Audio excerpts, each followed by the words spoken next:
Dünən axşam mən gedirdim sarıya, məşə məhərrəm çəkin gəlsin arıya.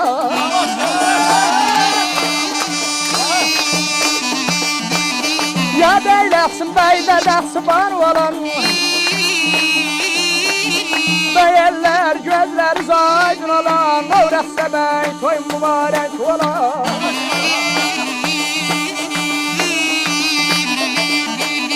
Mallar qurban taza bəyin boyuna, bir hava çal bəy dostları girsin burada oyuna.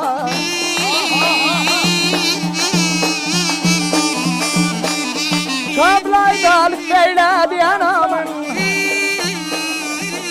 mübarək deyirəm mən bəy toyum. Bəyəllər gözlər zaydın vala, xoy gəlibdir qonaqları var ola. Gözər bəyin toyu mübarək vala, bəyəllərin ay ay gözlər zaydın ola. Sağ olsun.